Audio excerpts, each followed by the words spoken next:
ये एक ऐसी दुनिया है जहाँ पर ज़ॉम्बी अपोकलिप्स आ रखा है और हर जगह बस ज़ॉम्बी ही ज़ॉम्बी है। यहाँ पर सर्वाइवल के लिए बस सप्लाईज और वेपन ही सब कुछ है। पर हमारा एमसी योंग इन सब लोगों से अलग है। उसके पास वो सब कुछ है जो जीने के लिए चाहिए। योंग को पता था कि अपोकलिप्स आने वाला है, तो उसने पहले ही सारी तैयारी कर ली थी। उसने अपना फोर्ट्रेस बनाया, सप्लाईज स्टॉक की और अपने दोस्तों को भी वहां पर बुला लिया ताकि अपोकलिप्स के टाइम पर बड़े आराम से जी सके। पर देखा जाए तो ये सारी सप्लाई जल्दी खत्म हो जाती अगर उसको एक सिस्टम ना मिला होता जो उसको टास्क देता है खूब सारे। इन टास्क को कंप्लीट करके योंग को लूट बॉक्स मिलते हैं जिसमें वैल्यूएबल रिवॉर्ड्स, रिसोर्स और बफ होते हैं जो इसको और स्ट्रॉन्ग बनाते हैं इस दुनिया में। और ये सब कुछ शुरू हुआ एज ऑलवेज एक धोखे के साथ। हम एक खाली वेयरहाउस देखते हैं जिसके अंदर हमारे हीरो यांग को लटका कर रखा हुआ है और उसके नीचे काफी सारे ज़ॉम्बी है जो उसको खाने के लिए तैयार बैठे हुए हैं। जहां उसकी कमीनी गर्लफ्रेंड उसको ताना मारती है और बोलती है कि मैंने तेरे सारे दोस्तों को ऑलरेडी मार दिया है, तो तेरे जीने का भी कोई मतलब नहीं है। और ये सुनकर बेचारा शाओ योंग सोच रहा है कि उसकी गलतियों की वजह से उसके दोस्तों की जान चलेगी। वो खुद को गिल्टी मान रहे हैं सबके लिए और अपनी गर्लफ्रेंड को चिल्लाकर बोलता है कि तू एक दर्दनाक मौत मरेगी। लेकिन उसकी गर्लफ्रेंड को तब भी शर्म नहीं आती। वो इस मोटे गेंडे से चिपक कर बोलती है कि देखो तुम्हारे सामने कैसे बिहेव कर रहा है मुझसे। और ये मोटा गेंडा भी कम नहीं है, बोलता है कि चलो इसे धीरे धीरे मौत के घाट उतार देते हैं ताकि तुम्हें सेटिस्फेक्शन मिले। और साथ ही जख्मों पर नमक छिड़कने के लिए वो योंग को थैंक यू बोलता है कि उसके सप्लाईज अब उनको महीनों तक टेंशन फ्री रखेंगे। देन वो बटन प्रेस करता है और हमारा बंदा सीधा ज़ॉम्बी के केस में गिर जाता है। वो सारे ज़ॉम्बी उसको एकदम बैडली तरीके से नोचना शुरू कर देते हैं। वो दर्द में चिल्ला रहा होता है लेकिन बंदा इन द एंड डिक्लेयर करता है कि अगर उसको सेकंड चांस मिला तो वो इस चुड़ैल लड़की और मोटे गेंडे को पूरी तरीके से बर्बाद कर देगा। और शायद भगवान ने उसकी बात सुन ली क्योंकि अगले ही सीन में बंदा अपने पास सेल में सडनली जग जाता है जहां उसके सामने वही गोल्ड डिगर गर्लफ्रेंड होती है जो उस पर चिल्ला रही होती है कि तूने मेरा नाम अभी तक प्रॉपर्टी पेपर में क्यों नहीं डाला। योंग उसकी बकवास को बिल्कुल इग्नोर करता है और सिचुएशन को समझने की कोशिश करता है एंड जल्दी उसे रियलाइज होता है कि वो अपोकलिप्स से पहले वाले टाइम में आ गया है। लेकिन उसका दिल गिल्ट से भरा हुआ है। जब पिछले जन्म में उसकी गोल्ड डिगर गर्लफ्रेंड ने उसे धोखा दिया था तो उसकी वजह से उसकी फैमिली की इनहेरिटेंस खत्म हो गई और उसे सड़कों पर रहना पड़ा था। भाई जब किसी का जीवन साथी ऐसा हो तो LIC नहीं करते, सबसे पहले लेते हैं हेल्थ इंश्योरेंस क्योंकि ज़ॉम्बी से पहले तो यही मार देगी बंदे को। फिर हमें एक छोटा सा कॉन्टेस्ट मिलता है, वही टिपिकल ज़ॉम्बी स्टोरी की तरह। लोग सडनली एक वायरस से इन्फेक्टेड हो गए और एक दूसरे का शिकार करने लगे। शायोंग के सॉलिड कनेक्शन और रिलायबल दोस्तों की वजह से उसने एक सेफ जोन बनाया सर्वाइव करने के लिए। सब कुछ एकदम स्मूथ चल रहा था जब तक एक दिन ये कमीनी जिंग मदद मांगने के लिए नहीं आई। उसने हेल्पलेस और बेचारी होने का ड्रामा किया जिससे बंदे का दिल पिघल गया और उसको अंदर बुला लिया। जो उसकी सबसे बड़ी गलती थी, उसकी गर्लफ्रेंड बस दुश्मनों का भेजा गया एक चारा था योंग को डिस्ट्रॉय करने के लिए और अब वो उसके सामने खड़ी होकर चिल्ला रही है, वो भी पैसों के लिए। भाई कितनी बड़ी सेल्फिश है ये। योंग उसको एकदम गुस्से से घूर रहा है। उसका मन कर रहा है कि अभी गला दबाकर सब कुछ खत्म कर दूं उसका मैं। पर वो जानता है कि जल्दीबाजी करने का कोई भी फायदा नहीं है। पर फिर भी वो उसको धक्के देकर घर से बाहर निकाल देता है क्योंकि वो चुप होने का नाम ही नहीं ले रही थी और उसके मुंह पर गेट बंद कर देता है। उसकी गर्लफ्रेंड को तो समझ में नहीं आ रहा कि जो कल तक मेरा पालतू था उससे आज ऐसे कैसे बिहेव कर रहा है। अरे इस लड़की को कोई बताओ कि ये पहले वाला योंग नहीं है, ये सबकी लेने वाला योंग है। और इधर हमारा बंदा कैलेंडर को जैसे ही देखता है समझ जाता है कि उसके पास बस 1 महीना बचा हुआ है। उसे आने वाले अपोकलिप्स के लिए इमीडिएटली तैयारी करनी पड़ेगी। लेकिन तभी अचानक कुछ अजीब होता है। एक सिस्टम स्क्रीन पॉपअप होती है, एक्टिवेटिंग द अपोकलिप्स सिस्टम। उसका ऑब्जेक्टिव है एक पीस ऑफ लैंड ऑन करना और 1 साल का सप्लाई तैयार करना और साथ ही उसके पास 10 पॉइंट भी है जो स्टोर में रिवॉर्ड लेने के लिए एक्सचेंज किए जा सकते हैं। योंग को समझ में तो कुछ नहीं आ रहा लेकिन उसके चेहरे पर खुशी देखकर पता पड़ रहा है कि वो बंदा कितना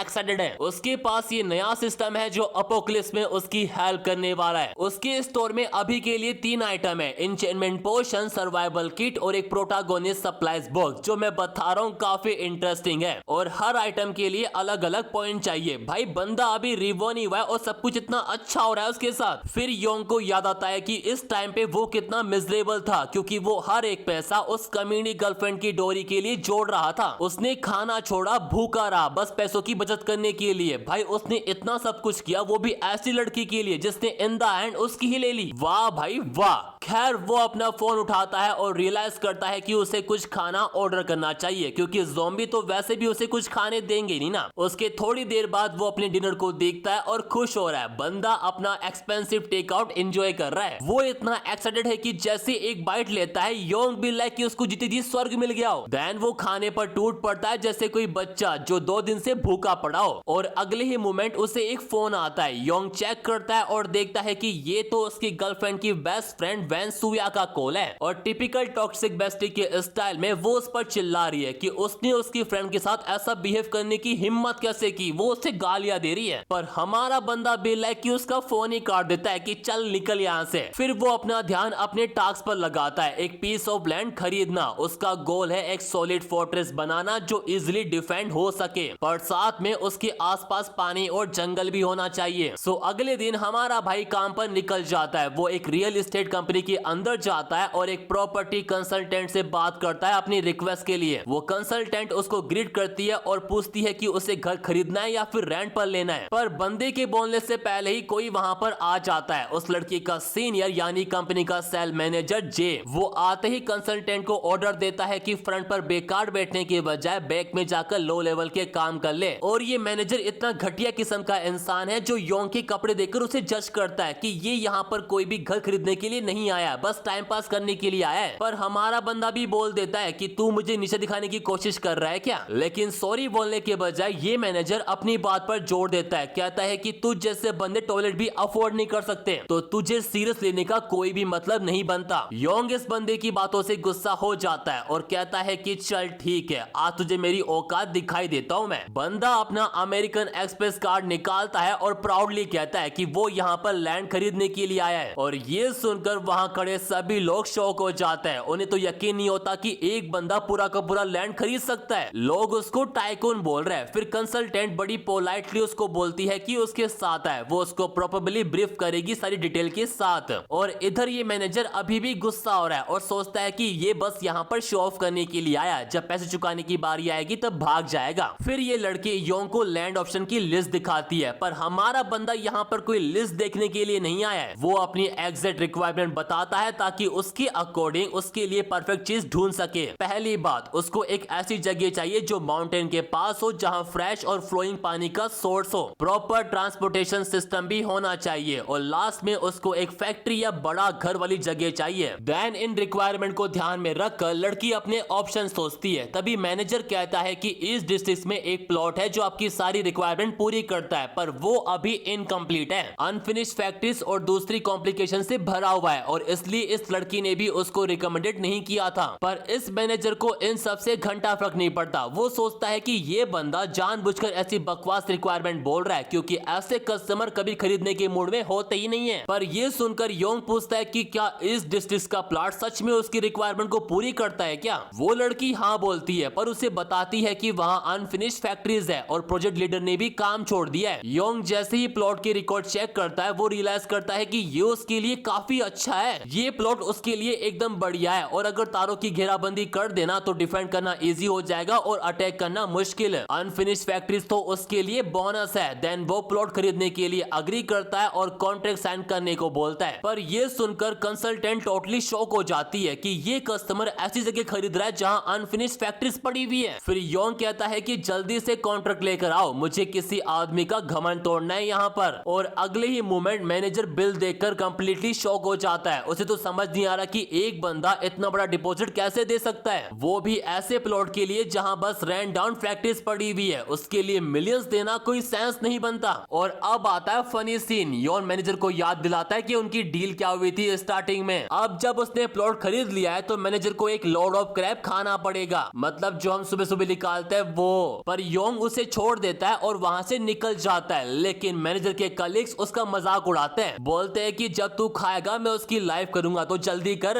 और इधर हमारा बंदा जाते वक्त अपने अपोकलिप्स सिस्टम के 2 मैन मिशन याद कर रहा है, और उसने अभी एक मिशन कंप्लीट करने के लिए अपनी ब्राइड के सारे पैसे लैंड खरीदने में लगा दिए। और अगला कंसर्न है 1 साल के लिए ढेर सारा रिसोर्स स्टॉक करना। पर जब वो जा रहा होता है, ये मोटा गेंडा उसे देख लेता है और सोचता है कि ये बंदा यहाँ पर क्या कर रहा है। पर तभी उसका ध्यान उस रिडिकुलस सीन पे जाता है जो सामने चल रहा है। कलीग्स मैनेजर को घुटनों पर बैठाकर जबरदस्ती उसे गंदी चीज खिला रहे, छी भाई। देन उसके बाद सीन जाता है इस कमीनी लड़की पर जो नैन पॉलिश लगा रही है। तभी अचानक उसको मोटे गेंडे का कॉल आता है जो उसे बताता है कि योंग रियल एस्टेट कंपनी में गया था लैंड खरीदने के लिए। और ये सुनकर जिन एकदम गुस्सा हो जाती है। वो पूछती है कि ये बंदा लैंड कैसे खरीद सकता है, वो भी किसके पैसों से। फिर मोटा गेंडा एकदम एग्जैक्ट डिपॉजिट डिटेल देता है और बताता है कि शायद इसने अपनी ब्राइड का पैसा इस पे खर्च कर दिया। ये सुनते ही जिंग गुस्से में आंख बबूला हो जाती है क्योंकि उसके हक का पैसा जो उसका कभी था ही नहीं योंग अपने पर्सनल एक्सपेंसेस पे लगा रहा है। मोटा गेंडा उसे बोलता है कि गुस्सा करने से कुछ नहीं होगा, जाकर योंग से बात कर और देख कि क्या चल रहा है। और इधर हमारा हीरो अपने अगले आइडिया के बारे में सोच रहा है, पर उसको ढेर सारे रिसोर्सेज के लिए अपना बेस बनाने के लिए काफी सारे पैसे चाहिए जो उसके पास अभी तो नहीं है। लेकिन तभी उसका दरवाजा कोई जोर जोर से बजाता है एंड बंदा भी लाइक कहीं एफबीआई वालों ने रेड तो नहीं कर दी। पर नहीं, ये तो कमीनी लड़की और उसकी बेस्टी थी, इस प्लेनेट की सबसे भाईयात औरतें। वो गुस्से में है क्योंकि बंदे ने उसके पैसे लैंड खरीदने में लगा दिए। पर योंग भी लाइक कि भाई किसके पैसे, क्या बकवास है ये। पर ये औरत उसको बोलने का मौका भी नहीं देती, सीधा ब्लेम लगाती है कि तूने जिस पैसों से लैंड खरीदा है वो मेरे हैं। और बस इतना ही नहीं, अब वो उस लैंड पर भी अपना हक जमा रही है। बट योंग भी लाइक कि तेरा दिमाग तो ठीक है। और बंदा सबसे पहले उसे नोटों की गड्डी से मारता है और बोलता है कि मेरे पास पैसे हैं लेकिन मैं तुझ जैसी पर कभी भी खर्च नहीं करूंगा। और तो और वो कहता है कि मुझे तुम्हारी और उस मोटे गेंडे की सीक्रेट डेटिंग के बारे में सब पता है, जो इस लड़की को कंप्लीटली शॉक कर देता है। Then worst bestie of the year वैन सुया अपनी फ्रेंड को कवर करने के लिए बोलती है कि ये तो बस एक कपल के बीच में मिसअंडरस्टैंडिंग होती रहती है। पर हमारा बंदा सख्त लोंडा है, वो उसे सीधा बोलता है कि देख बहन, हम कपल नहीं है और ये एक धोखेबाज लड़की है। और सीधा उनके मुंह पर गेट बंद कर देता है कि निकल जाओ यहाँ से। और देखो,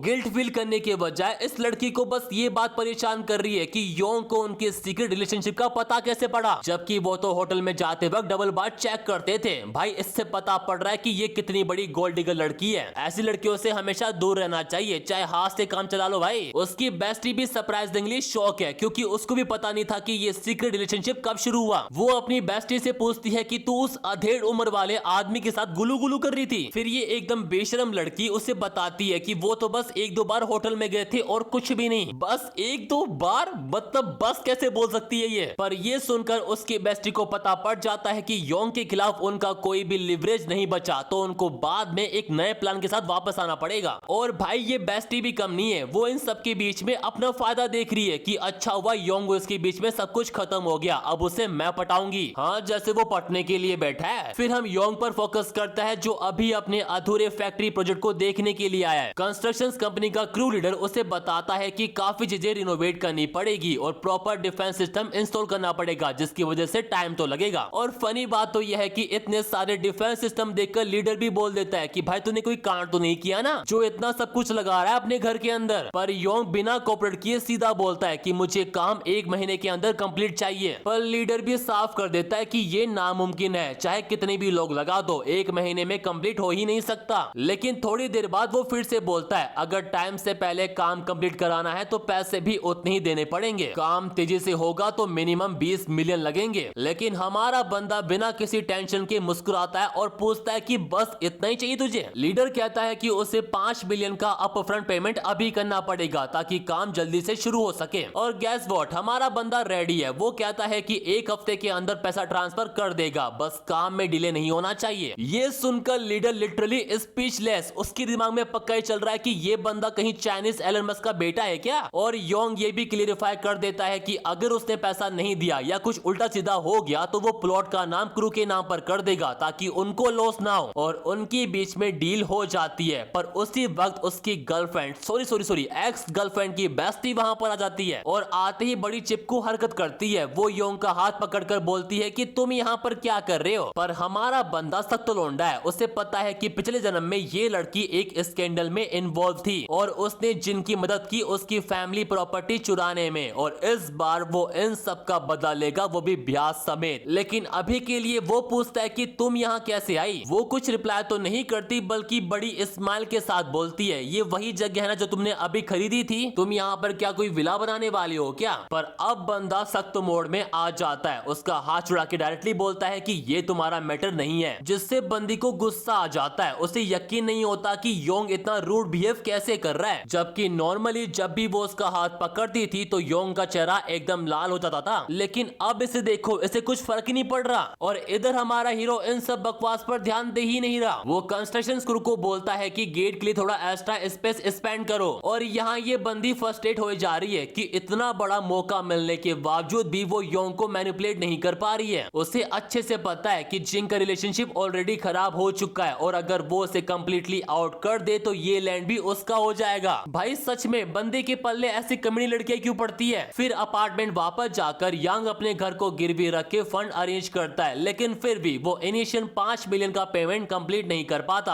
अभी उसका सबसे बड़ा कंसर्न है एक बड़ी अमाउंट में पैसा जमा करना। वो तो ये तक सोचता है कि अपने घर को अलग अलग लोगों को मल्टीपल टाइम गिरवी रख दे, पर वो अच्छे से जानता है कि जब अपोकलिप्स आएगा तो इन सबसे कुछ भी फर्क नहीं पड़ेगा। उसे समझ नहीं आ रहा कि क्या करना चाहिए। लेकिन तभी एक अनोइंग बूढ़ा उसके दरवाजे पर जोर जोर से चिल्लाता है कि दरवाजा खोलो फटाफट से। ये बंदा और कोई नहीं बल्कि उसका नेबल ली है, एक अमीर बूढ़ा जिसके पास बिल्डिंग के फर्स्ट 2 फ्लोर ऑलरेडी है, और अब उसे योंग का घर भी चाहिए। अब हकीकत यह है कि ओरिजिनल टाइमलाइन में योंग ने ये घर सिर्फ इसलिए नहीं बेचा क्योंकि वो इसे अपनी शादी का सपना समझता था, पर ये बूढ़ा उसे रोज परेशान करता, कभी घर के सामने कचरा फेंकता तो कभी ताला तोड़ देता। वो खड़ूस बूढ़ा उसे डांटता है कि तू कल रात क्लब में था, मुझे सब पता है तेरे बारे में। लेकिन योंग सीधा इस बात से इनकार कर देता है, और आर्ग्यूमेंट में टाइम वेस्ट करने के बजाय हमारा बंदा स्मार्टली बोलता है कि ठीक है, तुझे ये घर चाहिए तो मैं बेचने के लिए तैयार हूँ। ये सुनकर ग्रैंडपा ली लिटरली शॉक हो जाता है, क्योंकि उसे उम्मीद नहीं थी कि लड़का सच में मान जाएगा। लेकिन योंग क्लियरिफाई करता है कि एक कंडीशन है, नए घर में शिफ्ट होने के लिए 6 महीने लगेंगे, तो मुझे अभी के अभी 5 मिलियन का अपफ्रंट पेमेंट चाहिए ताकि मैं अपना लोन चुका सकूं। बंदे का ये प्लान काफी तगड़ा है, अगर वो ये ट्रिक और बायर्स के साथ रिपीट करेगा तो पैसा ही पैसा होगा उसके पास। और अगर बूढ़ा ली मना करता तो योंग उसके मुंह पर दरवाजा बंद कर देता, लेकिन लास्ट मोमेंट पे बूढ़ा मान जाता है और कंडीशन एक्सेप्ट कर लेता है। और अब बस एक कॉन्ट्रैक्ट चाहिए ताकि दोनों पार्टी सेफ रहे, और कॉन्ट्रैक्ट का नाम सुनते ही योंग के चेहरे पर एक स्माइल आ जाती है कि कॉन्ट्रैक्ट कोई दिक्कत नहीं, वैसे भी तू अपोकलिप्स में मरने वाला है। भाई बंदा कुछ ज्यादा ही स्मार्ट है। अब सब कुछ एकदम स्मूथ चल रहा है। ग्रैंडपा ली से 5 मिलियन मिल जाएंगे और 3 मिलियन जो पहले से उसने अरेंज किए थे, अब टोटल उसके पास 8 मिलियन हो चुके हैं। देन पहले टास्क को कंप्लीट करने के बाद योंग मिशन का रिवॉर्ड भी क्लेम कर लेता है। फिर अगले सीन में हमारा बंदा अपने अगले टास्क को कंप्लीट करने में लगा हुआ है। वो ग्रोसरी स्टोर में इतनी स्पीड से आइटम ले रहा है जैसे फॉर्मूला 1 चल रही हो। लोगों को लगता है कि बंदा पागल वागल तो नहीं है। एक बंदा तो ये भी बोल देता है कि इस पागल को भी लग रहा है कि अपोकलिप्स आने वाला है, पर योंग किसी की भी नहीं सुनता। उसने पूरी 8 से 9 क्रेट में सारा राशन पानी ले लिया है, और इसी के साथ वो अपना सेकंड टास्क भी कंप्लीट कर लेता है। अब उसके पास कुछ रिवॉर्ड पॉइंट है जिनको स्पेंड करना है। वो स्टेट बढ़ा सकता है, लेकिन बंदा बिल लाइक की प्रोटागोनिस्ट का टूल बॉक्स लेना ज्यादा फायदेमंद होगा, और बिना 1000 IQ यूज करे वो सारे पॉइंट उसी पर लगा देता है। एंड रिजल्ट एक चमकदार मिस्ट्री बॉक्स जिसमें से निकलता है एक पावरफुल स्पेस रिंग जो कितने भी आइटम्स को एक अलग डायमेंशनल स्टोर में स्टोर कर सकती है। ओवरऑल हमारा बंदा इन सब से काफी एक्साइटेड है क्योंकि उसके हाथ में एक लेजेंडरी आइटम लग गया है। अब उसे खाने के सामान खराब होने की कोई टेंशन भी नहीं है क्योंकि वो सब कुछ एक स्टैटिक डायमेंशन में स्टोर कर सकता है। और अगर तुम सोच रहे हो कि सिस्टम का नेक्स्ट टास्क 1 साल का राशन जमा करना होगा तो तुम गलत सोच रहे हो। सिस्टम सीधा 10 साल के सप्लाईज मांग रहा ताकि और पॉइंट मिल सके। तभी स्टोर के मैनेजर की नजर उस पर पड़ती है और वो कुछ सिक्योरिटी गार्ड के साथ वहां पर आ जाता है, जिसे देखकर योंग भी थोड़ा हैरान हो जाता है क्योंकि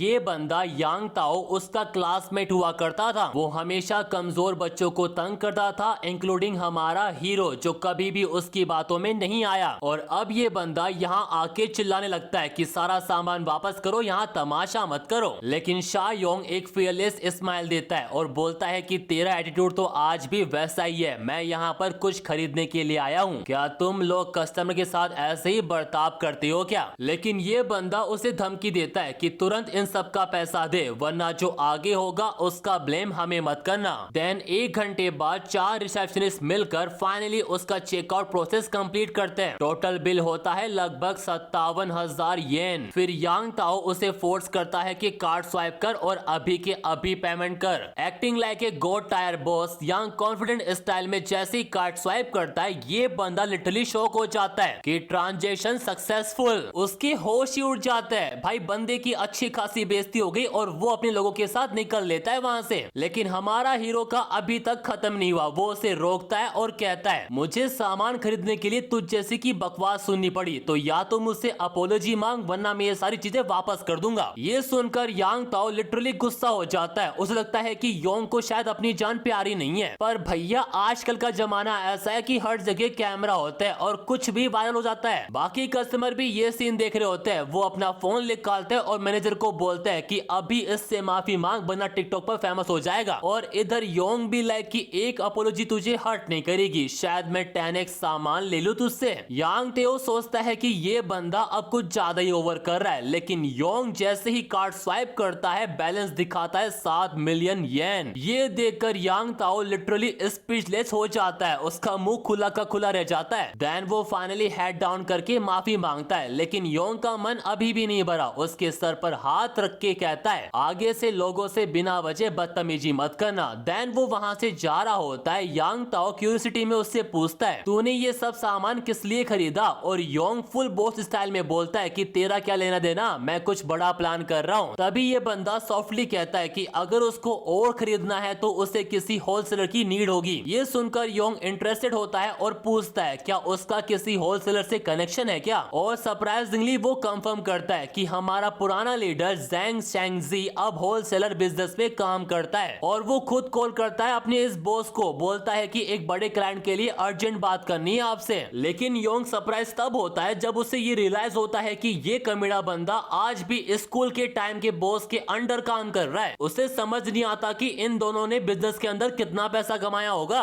उसके थोड़ी देर बाद येंग ताओ उसे अपने बॉस के पास ले आता है। तभी एक कार वहां आती है और उनके सामने रुक जाती है और कार से निकलता है सैंग जी, जो अलग ही एटीट्यूड में होता है। पता नहीं खुद को कहीं का किंग समझ रहा है। वो हमारे बंदे को देखकर बोलता है कि तो ये है हमारा बड़ा क्लाइंट। फिर येंग ताओ उसकी याददाश्त ताजा करता है, सर ये वही योंग है जो हमारे साथ स्कूल में था। पर सैंग जे उसे भूल चुका होता है, इतना टाइम जो हो गया है। लेकिन जब वो क्लोजली योंग का चेहरा देखता है तब उसे याद आता है अरे ये तो वही लड़का है जो कभी हमारे रोज नहीं मानता था। फिर क्या ईगो में आके उसके कपड़े देखता है और बोलता है कि ये सब तो नकली ब्रांड के कपड़े हैं। मुझे उन लोगों से घिन आती है जो खुद को अमीर दिखाने की कोशिश करते हैं। और वो लिटरली येंग ताओ की पिटाई कर देता है कि ये कोई बड़ा क्लाइंट नहीं है, तुमने मेरा टाइम वेस्ट कर दिया यहाँ बुलाकर। ये देखकर योंग बोलता है कि लगता है मेरा ओरा काम नहीं कर रहा, मैं तो उन गवाह लोगों को भी नहीं डरा सकता जो लोगों को उनके कपड़े देखकर जज करते हैं। ये सुनकर सैंग जे गुस्से में उसका कॉलर पकड़ लेता है, लेकिन हमारा हीरो बिल्कुल भी नहीं डरता। वो वही रिपीट करता है जो पहले कहा था। येंग ताओ दोनों में सुलह कराने की कोशिश करता है और हमारे हीरो को बोलता है कि भाई तू उसे गवार मत बोले, वो सच में गवार है, इसलिए तो वो तुझसे गुस्सा हो रहा है। लेकिन सैंग जे बी लाइक उसको एक लात देकर मारता है और बोलता है कि अपनी बकवास बंद कर। वो फुल रेज मोड में आ जाता है कि तू यहाँ आया है तो या तो कोई बड़ा ऑर्डर दे वरना यहाँ से जिंदा वापस नहीं जाएगा। लेकिन हमारा बंदा बी लाइक कि 1 मिलियन का नहीं 5 मिलियन का ऑर्डर दूंगा और उसके अकाउंट में 1 मिलियन येन डाल देता है एज ए डिपॉजिट। ये देखकर सैंग जे फाइनली इंटरेस्टेड होता है और पूछता है कि तुझे किस तरह का सामान चाहिए। योंग कहता है कि जो भी खाने लायक और पीने लायक हो सब कुछ चाहिए मुझे। लेकिन ये कमीना बंदा अपना अलग ही प्लान बना रहा है, सोचता है कि ये परफेक्ट मौका है, इसको नियर एक्सपायर माल पकड़ा देता है और हमें जैकपॉट मिल जाएगा। देन वो वेयर हाउस जाके उसे दिखाता है माल और ऑफर करता है 10% डिस्काउंट अगर सब ले जाओ तो। लेकिन हमारा हीरो भी स्मार्ट है, वो एक पैकेट पीनट सैंड उठाता है और उसकी एक्सपायरी डेट चेक करता है और पकड़ लेता है कि यहाँ पर तो कई माल एक्सपायर होने वाला है। ये देखकर बॉस शॉक, उसे लगा नहीं था कि बंदा इतना सही भी निकलेगा। फिर डेस्परेट होकर 50% डिस्काउंट ऑफर करता है कि सब ले जाओ आधे रेट में। लेकिन हमारा बंदा क्लियर करता है कि अगर 5 मिलियन खर्च कर रहा हूँ तो माल भी बेस्ट क्वालिटी का ही होगा। लेकिन तभी योंग के दिमाग में एक नया आइडिया आता है। उसका प्लान है कि एक्सपायर चीजों को भी यूज किया जाए। और इधर सैंग जे उसे देखकर कंफ्यूज हो रहा है कि ये सोच क्या रहा है। देन योंग स्मार्टली नेगोशिएशन करता है कि एक्सपायर माल भी चाहिए लेकिन पेमेंट 1 महीने बाद करूंगा। पर ये बंदा सोचता है कि 1 महीने में माल एक्सपायर हो गया तो क्या होगा और पीछे हटने लगता है। तब योंग अल्टीमेट ट्रम्प कार्ड निकालता है, अगर तुझे मुझ पर शक है तो मैं अपना घर मोट्रेस कर दूंगा। और इस पॉइंट तक सैंग जे काफी इंट्रोगेट हो चुका है। उसके दिमाग में बस एक ही सवाल घूम रहा है कि ये बंदा आखिरकार किस टाइप का बिजनेस करता है जो एक्सपायर माल भी बिना किसी टेंशन के ले रहा है। लेकिन हमारा बंदा बिल्कुल चिल है, उससे अपने डिसीजन का बिल्कुल भी रिग्रेट नहीं है और जाते वक्त बॉस को एक छोटी सी हिंट भी देता है कि कुछ ही दिनों दिनों में ये एक्सपायर फूड भी लग्जरी बन जाएगा। ये सुनकर सैंग जे लिटरली शॉक हो जाता है, लेकिन योंग अपना कैजुअल स्वैग में उसे कुछ और एक्सप्लेन नहीं करता। वो डील सील करता है और कहता है कि डिलीवरी एड्रेस बाद में भेज दूंगा। फिर उसे एक फोन आता है और पता पड़ता है कि एक इंटरेस्टेड बायर उसका घर लेने के लिए रेडी है। फिर वो वेयरहाउस वाला काम उन्हीं के हवाले करता है और निकल जाता है। उसके जाने के बाद यांग ताओ अपने बॉस को बोलता है कि देखा, मैंने तुम्हारे साथ कोई भी स्कैम नहीं किया, तुम फालतू शक कर रहे थे मुझ पर। और बॉस भी शौक है कि एक नॉर्मल दिखने वाला बंदा इतने मिलियंस बिना किसी टेंशन के कैसे उड़ा रहा है। उसके बाद अगले सीन में वो बायर 4 लाख का डिपॉजिट भेज देता है और कॉन्ट्रैक्ट भी साइन करता है, जिसमें लिखा होता है कि योंग 3 महीने में घर खाली करेगा। और लेट बी रियल, तुम लोग तो समझ ही गए होंगे कि क्या चल रहा है। इस बंदे को कॉन्सिक्वेंस की कोई परवाह ही नहीं है। वर्ल्ड तो वैसे भी अपोकलिप्स में जाने ही वाला है। पर योंग थोड़ा सरप्राइज होता है कि ये बूढ़ा बिना घर देखे डील कैसे कर रहा है। तो वो पूछता है कि इतनी जल्दी का रीजन क्या है। बूढ़ा इमोशन में कहता है कि उसकी पोती को स्कूल ट्रांसफर करना है और उसके लिए नया घर चाहिए, तो उन्होंने बस अच्छा सा घर देखा और ऑफर दे दिया। ये सुनकर योंग बोलता है कि सर आप कुछ ज्यादा ही ऑनेस्ट है, आपने मुझे सब कुछ पहले ही बता दिया, आपको डर नहीं लगा कि मैं प्राइस बढ़ा दूंगा। लेकिन उससे पहले कि बूढ़ा रोना शुरू करता, हमारा बंदा सॉफ्ट हो जाता है और उसे अश्योर करता है कि टेंशन मत लो, मैं प्राइस नहीं बढ़ाऊंगा। कॉन्ट्रैक्ट साइन होता है और डील डन। बूढ़े अंकल ग्रेटफुल होते हैं और कहते हैं कि मैं दोबारा तुम्हें डिस्टर्ब नहीं करूंगा। लेकिन ये सीन हमारे हीरो के लिए थोड़ा हैवी होता है कि इतने इनोसेंट लोग जैसे ये बूढ़ा और उसकी पोती अपोकलिप्स में कैसे बचेंगे। और इन द एंड काइंडनेस दिखाता है कि प्लीज अपना एड्रेस मुझे दे दीजिए। अगले सीन में योंग वापस कंस्ट्रक्शन साइट पर होता है। वो अपना प्लॉट चेक करने के लिए आया है। उसका पहला पेमेंट तो क्लियर हो गया है और अब लीडर सेकंड बैच का वेट कर रहा है। हमारा हीरो उसे अश्योर करता है कि पैसा टाइम पर मिल जाएगा, अभी मुझे काम का अपडेट दो। और काफी अच्छा प्रोग्रेस हो चुका है, 80% कंस्ट्रक्शन कंप्लीट हो गया है। स्ट्रॉन्ग गेट लग गए हैं, स्ट्रक्चर सॉलिड है और वेयर हाउस क्लीन और रेडी है। ये देखकर हमारा हीरो सैंग जे को कॉल करता है कि सारा सामान भेज दो और उसके कुछ टाइम बाद पूरी डिलीवरी आ जाती है। सारा सामान पिल्स में प्रॉपर्ली स्टैक किए जा रहे हैं और हमारा हीरो हर एक लेबर को 2000 येन दे रहा है अच्छा काम करने के लिए, जिससे सारे लोग खुश हैं और बड़े मजे से काम कर रहे हैं। योंग पर्सनली इंश्योर करता है कि पेरिसेबल यानी जो आइटम टूट सकते हैं उन्हें अच्छी जगह पर स्टोर किया जाए। उसके बाद रात होते ही सारा काम हो जाता है और हमारा हीरो सारी सप्लाईज को देखकर काफी खुश है। 10 साल के सप्लाईज ऑफिशियली स्टॉक हो चुके हैं और साथ ही उसे सिस्टम से 20 पॉइंट भी मिल जाते हैं। देन वो सिस्टम स्टोर दोबारा खोलता है और एक नया मिस्ट्री बॉक्स अवेलेबल होता है। इस सिस्टम का सबसे बड़ा प्लस पॉइंट ये है कि अपोकलिप्स आने से पहले ही सुपर पावर्स अनलॉक हो रहे हैं। वो 10 पॉइंट स्पेंड करता है और इस बार मिस्ट्री बॉक्स से निकलती है एक नई एबिलिटी, माइंड्स आईज। इसका सिंपल सा फंक्शन है लोगों के अंदर की हॉस्टिलिटी और ली इंटेंशन डिटेक्ट करना कि बंदा चाहता क्या है, उसके अंदर चल के आ रहा है। और ये अपोकलिप्स के टाइम पर ट्रस्ट इशू के लिए एकदम परफेक्ट एबिलिटी है। अब उसके सामने नया टास्क अनलॉक होता है, आर्म टू द टीथ, जिसमें उसको जॉन विक के स्टाइल में एकदम मस्त तरीके से वेपनरी कलेक्ट करनी है, जिसके बारे में योंग पहले से ही प्लानिंग कर रहा था। उसी रात हम सोसाइटी के एक डार्क कोने में जाते हैं, ब्लैक मार्केट, जहां योंग भीड़ के बीच से रास्ता बनाते हुए चल रहा है, जहां लोग एंटीक्यू आइटम्स के बारे में बकवास कर रहे हैं। मतलब कि दुकानदार उन्हें आइटम को बेच रहा है और लोग उससे बार्गेनिंग वगैरह कुछ कर रहे हैं। यहाँ सबसे घटिया लोग जमा है, इंक्लूडिंग ये मोटा गेंडा, जो अभी एक शॉपकीपर के साथ एक ब्रेसलेट के लिए बार्गेनिंग कर रहा है। उसे फेक ब्रेसलेट खरीदता देखकर योंग को पूरा कंफर्म हो जाता है कि ये साला पक्का फ्रॉड आदमी है। पर एक साइड वो सेटिस्फाई भी है कि उस चुड़ैल जिंग को ऐसे लोगों के साथ ही होना चाहिए। देन इधर उधर देखते हुए योंग की नजर फाइनली एक काम की चीज पर पड़ती है, एक दुकान जहां मिली वेपन्स मिल रहा होता है। योंग डायरेक्टली उससे पूछता है कि क्या आपके पास कोई हार्ड स्टाफ है क्या? एंड दुकानदार भी लाइक कि अगर तुम्हें कोई स्ट्रॉन्ग चाहिए तो मेरे पास सिर्फ बाटोन है। लेकिन योंग सीधा बोलता है कि मुझे बाटोन से भी ज्यादा हार्ड चीज चाहिए। अब भैया बाटोन से ज्यादा हार्ड तो सिर्फ सैयारा मूवी देख रहे लोग ही हो सकते हैं जो बस बकचोदी पहले जा रहे हैं। शॉपकीपर को लगता है कि बंदा सिर्फ मजाक कर रहा है और उसे कुछ लेना नहीं है। लेकिन तभी वो शॉक हो जाता है जब हमारा हीरो उसके अकाउंट में 2 लाख येन डाल देता है। ये देखकर शॉपकीपर तुरंत सीरियस हो जाता है और उससे कहता है कि चलो जरा प्राइवेट में जाकर बात करते हैं। फिर अगले सीन में दोनों एक स्टोर रूम में होते हैं, जहां शॉपकीपर उसे कुछ होममेड गन दिखाता है जो सिर्फ 2000 की होती है, लेकिन उससे किसी को मार नहीं सकते। और हमारा बंदा भी उन्हें रिजेक्ट कर देता है क्योंकि उसे ये दिवाली के लिए नहीं चाहिए, उसे ज़ॉम्बी मारने से। फिर वो एक रेप्लिका रिवॉल्वर दिखाता है जो 5000 की होती है, लेकिन योंग अभी भी इम्प्रेस नहीं होता। जब वो बताता है कि उसने 2 लाख सिर्फ एडवांस दिए तो शॉपकीपर लिटरली हिल जाता है। ये बंदा तो उसके पास 20 लाख का माल खरीदने के लिए आया है। शॉपकीपर सदमे में पहुंच जाता है कि ये बंदा है कौन, देखने में तो जॉन विक का ताऊ लागे, और बिना टाइम वेस्ट किए योंग कहता है कि मुझे असली माल चाहिए। Then shopkeeper full serious mode में आ जाता है, खिड़कियों को कवर करता है और कहता है कि वो एक सप्लायर से मिलवा देगा जो असली हाई क्वालिटी वेपन दे सकता है आपको, और उनकी रियल डील कुछ दिनों में होगी। फिर जब हमारा बंदा स्टोर से बाहर निकलता है वो फिर से उस मोटे गेंडे से भिड़ जाता है, जो उसे ब्लैक मार्केट में देखकर समझ जाता है कि योंग की जिंदगी बदली तो बदली कैसे। उसे लगता है कि उसने ब्लैक मार्केट में कुछ बड़ा बेचा होगा और अमीर बन गया होगा, लेकिन हमारे बंदे के दिमाग में इस मोटे गेंडे को देखकर एक आइडिया आता है कि क्यों ना इस पर माइंड आइज एबिलिटी टेस्ट की जाए, और एबिलिटी एक्टिवेट करते ही वो सेलर और मोटे गेंडे दोनों का इंटेंट चेक करता है। सेलर का इंटेंट तो पॉजिटिव आता है लेकिन इस मोटे गेंडे का फुल नेगेटिव। देन योंग उसे टीच करता है कि जैसा तेरा नकली ब्रेसलेट है वैसे तेरी गर्लफ्रेंड है, एकदम सेकंड हैंड माल। ये सुनते ही मोटा गेंडा उस पर चिल्लाता है और उसे गाली देता है। फिर सेलर हमारे बंदे से पूछता है कि क्या आप इसे जानते हो क्या। योंग कैजुअली कहता है कि हाँ, पर ये मेरा दोस्त कम दुश्मन ज्यादा है। ये सुनकर सेलर भी लाइक फिर तो आप इसे हम पर छोड़ दो, हम इसे ठिकाने लगा देंगे। देन वो सभी उसकी पिटाई कर देते हैं। मोटे गेंडे के मुंह पर तो जूते का नंबर छाप दिया उन्होंने, पर इन सब से उसकी नफरत योंग के लिए और बढ़ गई है, लेकिन वो उसका क्या ही बिगाड़ लेगा। उसके 2 दिन बाद योंग के घर एक ट्रक आता है वेपन से भरा हुआ। उसका मिशन कंप्लीट होता है और उसे बोनस रिवॉर्ड भी मिल जाता है। बोनस रिवॉर्ड में मिलता है एक फिजिकल एन्चेंटमेंट पोशन जो उसकी स्टेज को बूस्ट करता है। सबसे क्रेजी बात तो यह है कि इस पोशन का 2x मल्टीप्लर है, यानी स्टोर से खरीदने वाले पोशन से भी कहीं ज्यादा पावरफुल है। देन बिना टाइम वेस्ट किए योंग तुरंत इंजेक्शन निकालता है और अपनी बॉडी में इंजेक्ट कर लेता है, और कुछ ही सेकंड में उसे फील होता है कि उसकी स्ट्रेंथ एवरेज मेल के कंपैरिजन में काफी बढ़ चुकी है, जो पहले 5 पॉइंट थी अब 7 तक पहुंच गई है। मतलब अब उसकी फिजिकल माइट में 40% बूस्ट आ गया है। देन वो स्टोर खोलता है जहां सिर्फ एक सर्वाइवल किट और एक और फिजिकल एन्चेंटमेंट पोशन मिल रहा होता है। बंदा पावर के मजे ले रहा है और वो तुरंत दूसरा पोशन भी इंजेक्ट कर लेता है, और एंड में योंग की फिजिकल स्ट्रेंथ 8 पॉइंट तक पहुंच जाती है, यानी अब वो एवरेज आदमी के मुकाबले में 60% ज्यादा स्ट्रॉन्ग है। इसे टेस्ट करने के लिए वो एक लोहे का सरिया उठाता है और उसे एक ऐसी किक मारता है कि वो बैंड ही हो जाता है। भाई सच में अगर ज़ॉम्बी इसके हत्थे लग गए तो उनका गेम तो ओवर समझो। और अब योंग अपने सारे वेपन को एक स्पेक्टिकल रिंग में स्टोर करता है, जिससे सारे क्रेट एक स्टैटिक डायमेंशन में खींच लिए जाते हैं। देन वो थोड़ा सा सिचुएशन असेस करता है कि अपोकलिप्स को आने में सिर्फ 2 दिन बचे हुए हैं, और उसे समझ नहीं आ रहा कि अब और क्या करना चाहिए उसे। उसी मोमेंट पे उसको